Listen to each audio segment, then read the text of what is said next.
Welcome back, everyone, to the KOMU 8 Sports Show, and we have with us tonight, straight from KFRU Radio, the Closers. Next to me, it's Jet Roberts, and on the other side of Jet, it's the one-man mobile uplink unit known as Spencer Kane. Actually, Spencer Kane known as the one-man mobile uplink unit, but you get our drift. The guy, you can send him anywhere on his own. He sets up shot and reports live, and does it quite well, doesn't he, Jet, as you man the studio? He's been right there for some of the biggest moments in Mizzou athletics. I'm amazed that over the years the technology has really lessened the amount of equipment. I used to have spine problems from carrying around all of the mobile equipment. Now, I mean, I can do it with a cell phone or a laptop or whatever. It's very simple to do the one-man and technology is a great thing most of the time. It really is amazing, and that could be the topic for a whole nother show or segment, because I don't know if you folks are interested or care at all about it, but it really is unbelievable in our business how things have changed. But let's talk sports, guys. Sure thing. Mizzou football practice starts Thursday, the first game of the season, less than 5 weeks away. Jet, what are your thoughts here heading into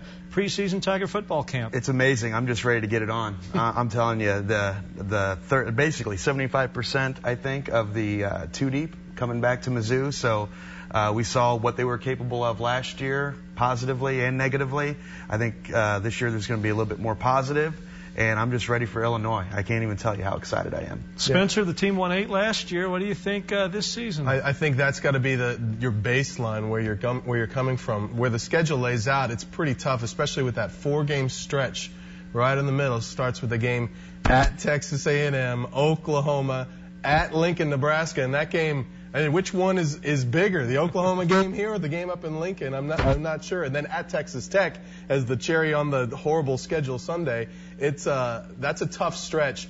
It seems like the Tigers got to win the rest of them and then see what you can do in those 4 games. And I think 8 games is the base level of where this team should be. Yeah, Missouri's really got a favorable schedule on the front end with non-conference play in Colorado, visiting Columbia for the Big 12 opener. Will very likely be 5-0 heading into a tough stretch of 4 games, 3 of them on the road. Nebraska is the preseason favorite in the North by unanimous choice. Jet, first to you. What are your thoughts about that with Missouri picked second? It makes sense, I suppose, just simply because of the head-to-head between Nebraska and Missouri. That seems to be where generally a majority of the media will look at things. Hey, is Missouri hosting Nebraska this year? Is Nebraska hosting Mizzou? And obviously the game's in Lincoln. You can bet that the Sea of Red will be in full force. It's the final game between Missouri and Nebraska for the unforeseeable future. So, yeah, sure. Nebraska, go ahead, make them the favorite. But that's the good thing about Missouri this year is that I think they're going to be flying under the radar all season. Spencer? You know, Mizzou seemed to get the benefit of the doubt last year when people were picking who was going to win the North because the game was here in Columbia. Of course, Nebraska wins that game. Same thing could happen this year. I know all the people who dress in red won't say so, but that's certainly a possibility for Gary Pinkel's team to go up there and get a win. Well, it's going to be fun to look forward to. We'll be here before you know it. Baseball season is here right now, and the Cards in some race in the National League Central with Cincinnati. The Reds aren't going away, it appears. No, they're not. It's a little too close for comfort. I think something that Spencer and I talked about on the show last week was that I think now is the time where we need to look at the Cardinals and say, this is the team that they are. They are going to be inconsistent. Perhaps out of spring training, we thought they might be able to just blow away this division, and apparently that's not going to be the case. So I think we need to fasten our seatbelts and get ready for an unexpected pennant chase. It's amazing how good the baseball team can look one week, or even one game, or even one inning of one game, and then how bad they can look, how inept they can look at the plate. The pitching staff, with the addition of Westbrook, looks like is there and ready to go for the run.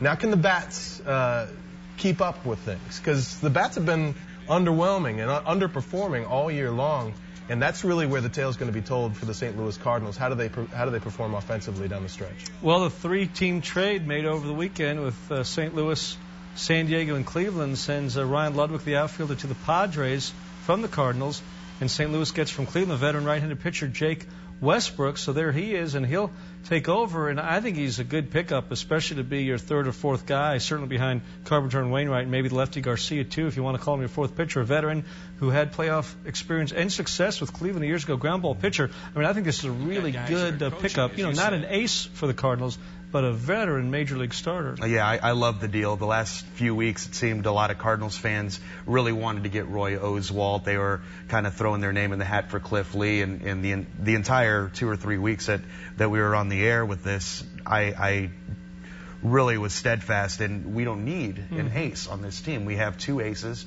and we've got a guy like Jaime Garcia that's a great number 3. You just need a solid number 4. You need a guy that'll give you 7 innings every 5 days, and that's exactly what Westbrook's going to do. And it seems like Ludwig is a pretty big price to pay, but he was probably going to be due $9 million in arbitration in the offseason, and the Cardinals, they're having to rework the books with that looming contract. If you pay him what he's worth for Albert Pujols, it's $50 billion a year, which you can't really afford much else. So you have to be vigilant long term with your contracts. And I'm not sure what they would get in the off season for Ryan Ludwig if he didn't have a great second half of the season. Well, I think they probably feel good about their younger outfielders, the way John Jay has come up. Colby Rasmus will come back around. He's such a top prospect in the system. So it made a lot of sense. It makes sense to listen to KFRU if you want to catch Cardinal baseball. They've had the Cards for years and years. They've got the closers, too. Jet Roberts, Spencer Kane. Fellas, thanks a lot. We'll talk again soon, I hope. Sure. Wanted to add also, by the way, your very own Eric Blumberg and Michelle Bogowitz. They will be on our program on Tuesday at 4 o'clock. Even more reason to listen. That's right. Thank you for the plug, for the promotion. No problem. Anytime you include our people, you just promote away.